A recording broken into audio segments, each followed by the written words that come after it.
तो दुनिया की सबसे बड़ी एआई कंपनियां ओपन एआई, एंथ्रोपिक, परप्लेक्सिटी, इन सब में अचानक एक होड़ सी लग गई है। हम्म।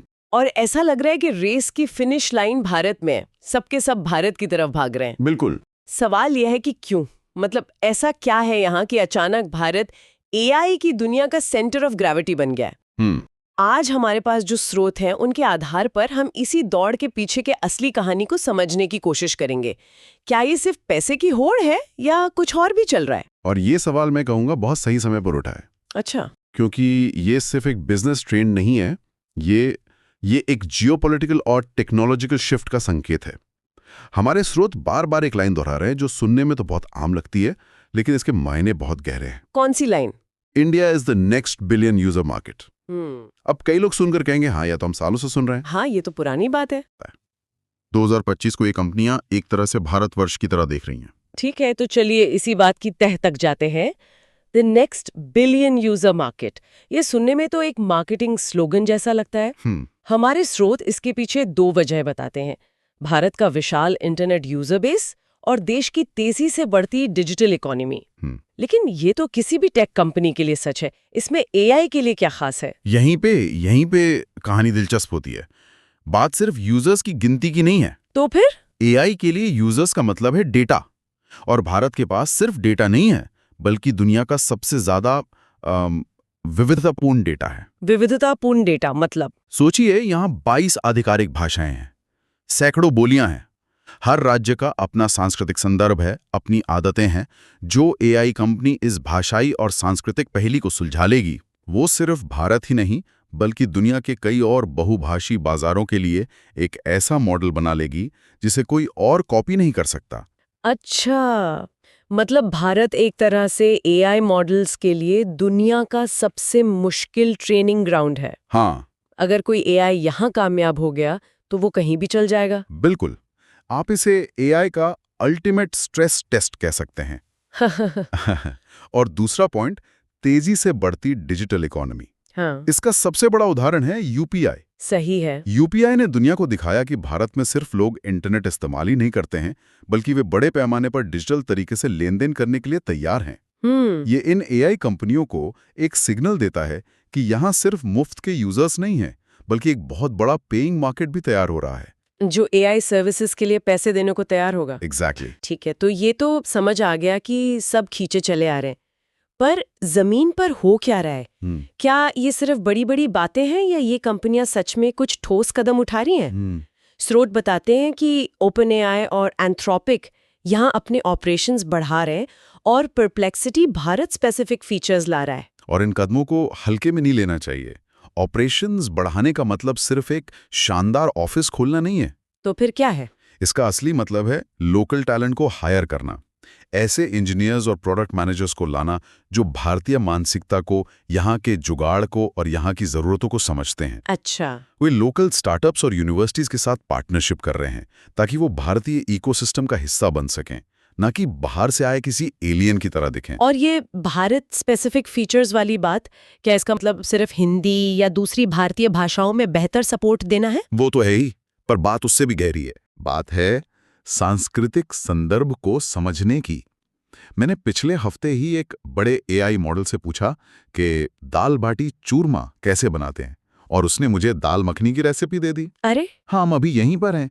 इस अंतर को मिटाना ही असली चुनौती और अवसर है। भारत स्पेसिफिक होने का मतलब है एक ऐसा एआई बनाना जो क्रिकेट के नियमों को भी उतनी ही अच्छी तरह समझता हो जितना कि क्वांटम फिजिक्स को, या जो बॉलीवुड के मीम्स और रेफरेंसेस को समझकर जवाब दे सके। हाँ, बिल्कुल। यानी एक ऐसा एआई जो बता सके कि कटप्पा ने बाहुबली को क्यों मारा। ठीक वही, और जो कंपनी ये कर पाएगी वही यहाँ का दिल जीतेगी। इसीलिए स्रोत में एक बहुत पावरफुल लाइन है। कौन सी? अगर उन्हें वैश्विक प्रभुत्व चाहिए तो भारत को जीतना ही होगा। और एआई में वैश्विक प्रभुत्व का मतलब सिर्फ मार्केट शेयर नहीं है। तो फिर क्या है? क्या ये सिर्फ सबसे ज्यादा यूजर्स पाने की लड़ाई नहीं है? नहीं, ये उससे कहीं ज्यादा है। एआई में वैश्विक प्रभुत्व का मतलब है भविष्य की टेक्नोलॉजी के लिए स्टैंडर्ड तय करना। स्टैंडर्ड तय करना? हाँ, जिसका एआई मॉडल सबसे ज्यादा इस्तेमाल होगा वही तय करेगा कि भविष्य के ऐप्स कैसे बनेंगे, एआई के नैतिक नियम क्या होंगे और टेक्नोलॉजी किस दिशा में जाएगी। ये एक तरह से डिजिटल दुनिया का ऑपरेटिंग सिस्टम बनाने जैसा है। अच्छा। अगर किसी कंपनी का एआई भारत जैसे विशाल और जटिल देश में सफल हो जाता है, तो ये उनकी टेक्नोलॉजी की श्रेष्ठता का सबसे बड़ा सबूत बन जाता है। मतलब भारत को जीतना सिर्फ करोड़ों यूजर्स पाना नहीं है, बल्कि भविष्य की डिजिटल दुनिया का एजेंडा सेट करना है। ये तो बहुत बड़ी बात है। ये सब तो इन कंपनियों के नजरिए से हुआ, लेकिन सिक्के का दूसरा पहलू भी है भारत। ये सब जो हो रहा है, इसमें भारत के लिए क्या दांव पर लगा है? हाँ, स्रोत 3 बड़े सवाल उठाते हैं: डेटा प्राइवेसी, एआई से बने कंटेंट का रेगुलेशन, और क्या भारत अपना खुद का देसी एआई बना पाएगा? और ये तीनों सवाल भारत के अगले दशक की दिशा तय करेंगे। पहला, डेटा प्राइवेसी। ये बेहद नाजुक मुद्दा है। हाँ, ये तो है।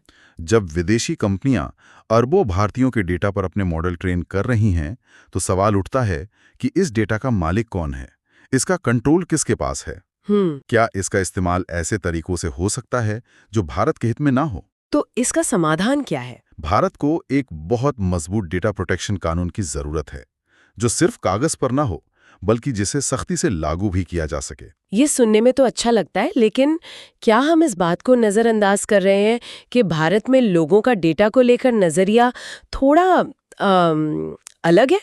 हम अक्सर ऐप्स को बिना सोचे समझे परमिशन दे देते हैं। आपका पॉइंट बिल्कुल सही है।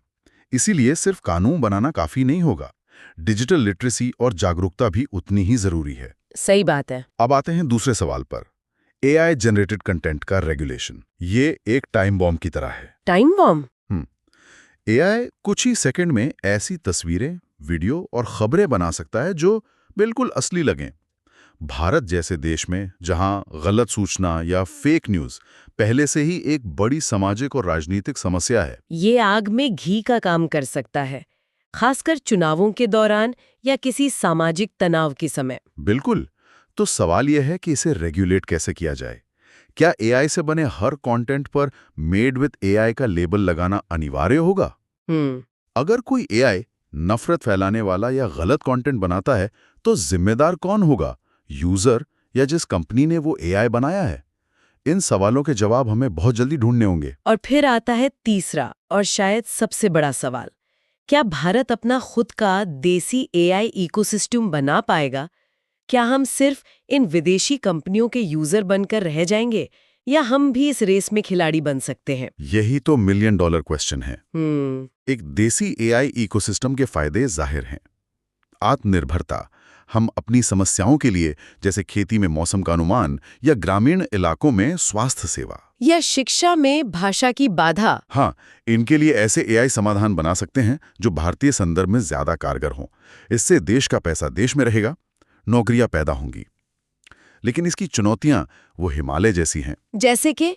देखिए, एआई बनाने के लिए मुख्य रूप से 3 चीजें चाहिए: पैसा, टैलेंट और जबरदस्त कंप्यूटिंग पावर। पैसे और टैलेंट की बात तो फिर भी ठीक है, भारत में टैलेंट है और निवेश भी आ रहा है। असली बाधा है कंप्यूटिंग पावर। कंप्यूटिंग पावर से आपका क्या मतलब है? थोड़ा आसान शब्दों में समझाएंगी? जरूर। जबरदस्त कंप्यूटिंग शक्ति से हमारा मतलब है हजारों खास तरह के ग्राफिक्स कार्ड्स, जीपीयूज का एक्सेस। अच्छा, ये गेमिंग वाले कार्ड्स नहीं? नहीं, ये बहुत महंगे और पावरफुल होते हैं। एक एआई